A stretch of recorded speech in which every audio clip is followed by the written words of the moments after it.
I had a one-night stand with the domineering CEO, and he tossed me a check for millions. My best friend, however, preemptively refused it for me, her face full of arrogance. But suddenly, countless comments flashed through my mind. Look, my scheming best friend is putting on an act again. She's been wanting to steal the lead for ages. I glanced at her flushed cheeks and immediately flashed my QR code for payment. Sure, wire it. The room fell silent. Gideon froze, clearly not expecting me to be so blunt. On the live stream, the chat exploded. Unbelievable. She has no shame at all. The male lead must have never seen anyone so greedy. The female lead is chaste and elegant. She's the only one worthy of him. After a moment, Gideon narrowed his eyes and pressed his lips tight. I thought you'll only feel at ease if I take your money, won't you? I cut him off with a smile. It was just an accident. We'll clean it up and move on. Besides, what's given freely should be received freely. That surprised Gideon. The indifference in his eyes gave way to curiosity. I knew you were at Kingsborough University, but I didn't expect you to be the type to quote scripture. Lena chimed in. Mr. Hart, you may be rich, but that doesn't give you the right to dig into our backgrounds. That's insulting. Insulting? I let out a cold laugh. In my previous life, I thought taking the money was insulting. Later, I learned that what was really insulting was having no money. I lifted my gaze to Gideon. I grew up in an orphanage. I paid my tuition by transcribing scriptures, so I picked up a little along the way. If you ever need that kind of work, you can reach me. Hearing this, Gideon was stunned for a moment. After a beat, he pulled out his phone and said, "In that case, let's exchange contacts." After saving my contact, Gideon glanced at me and added, "I'll transfer 10 million. You shouldn't have to worry about tuition again." Lena's face hardened. "Evelyn, if you think of me as your friend, don't take that money." "Why not?" I retorted. "If we don't share the same values, we don't need to be friends." Lena looked stunned and started to speak, but Gideon silenced her with a cold glance. "This is between Evelyn and me. If you're done lecturing, you can see yourself out." Right on cue, a bodyguard stepped forward. Seeing that, the color drained from Lena's face. She slammed the door on her way out. The live stream chat went wild again. "Wait, what? The male lead is defending the side character? This plot is way off the rails." I lowered my eyes and smiled. Who cared about the plot? This time, I only cared about getting paid. Back at the dorm, the atmosphere seemed strange. My roommates looked at me like I had just crawled out of a sewer, their faces twisted with disgust. "Evelyn, how could you do that to Lena? She was just trying to help you and you dumped her for a man and his money. You ditch your friend for a man? Seriously?" Lena's eyes filled with tears and she rushed to smooth things over.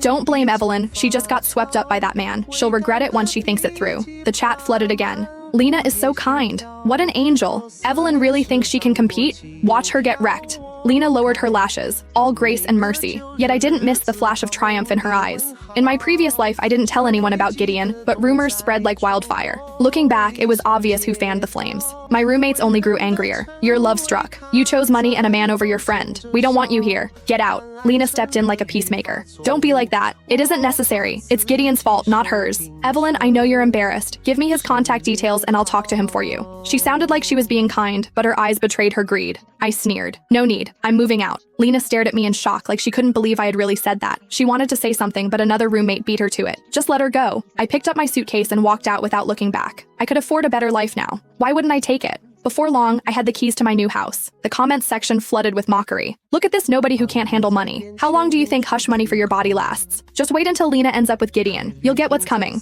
I glanced over at the comments, a smile tugging at my lips. Who knew if Lena could even get Gideon's number? Right now, she was probably in the dorm, throwing a tantrum and smashing things. That night, I sat on the balcony with a cup of tea. The evening breeze brushed against my skin, and suddenly, my last memory from my previous life surfaced in my mind. I was in a shabby rental with drafts cutting through the thin walls, shivering alone until the cold slowly devoured me. I pulled the blanket tighter and let out a bitter laugh. Money really could buy anything. I opened my contacts list and found Gideon's name. I hesitated for a while before I finally typed a short message. After carefully choosing my words and rewriting it twice, I finally hit send. "Mr. Hart, do you have a minute to talk?" The screen glowed in the dark, but no reply came. I felt neither anxious nor angry. It was just what I had expected.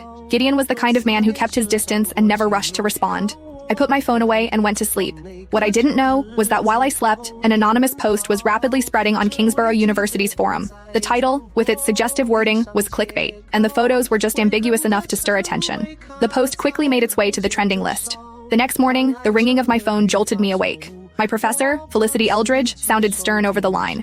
"Evelyn, come to campus now. You're going to have to explain this."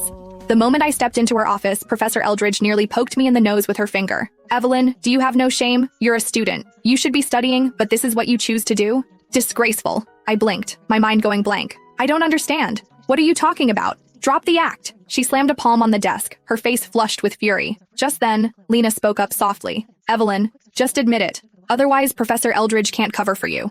I turned my head toward her. "What did you tell her?" Her eyes welled up at once. "I'm saying this as your friend. Don't blame Professor Eldridge for being upset. She's only looking out for you."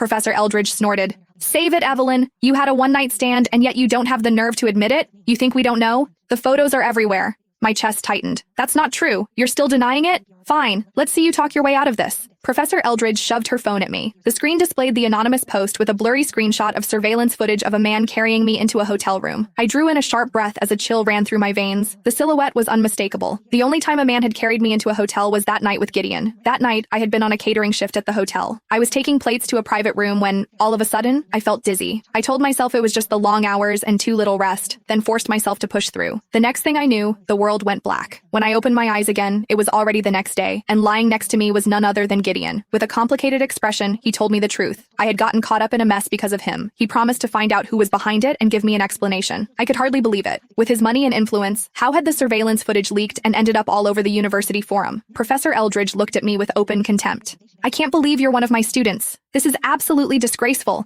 Lena lowered her gaze, but the corners of her lips nearly curled up. I froze in place, my chest tightening so much that it hurt to breathe.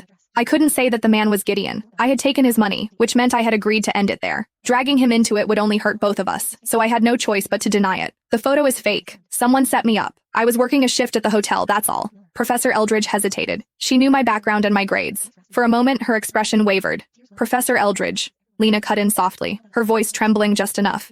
Evelyn took that man's money yesterday. She even moved out of the dorm to live with him. You're lying, I snapped, staring at her. She didn't even flinch. Then show your transfer history. If you're innocent, prove it. Then, she turned to Professor Eldridge and sighed. I didn't want to say anything, but if word of this gets out, it'll damage the university's reputation. Professor Eldridge's expression hardened. Hand over your phone. I'll verify it myself. Otherwise, I'll process your withdrawal from the university right now. I froze, my pulse pounding in my ears. Meanwhile, Lena folded her arms, savoring the moment. The livestream comments were already piling on. Gold diggers always crash and burn. She's just a side character. How dare she compete with Lena? Wait till they kick her out of Kingsborough University. She even dreamed of clinging to Gideon. Shameless. Lena snatched my phone and swiped across the screen before holding it up to show Professor Eldridge. The screen showed my chat with Gideon. The transfer receipt was right at the top, and below it was a message I had sent. But he hadn't replied to me. A flash of triumph crossed Lena's eyes, as if this was exactly what she had planned.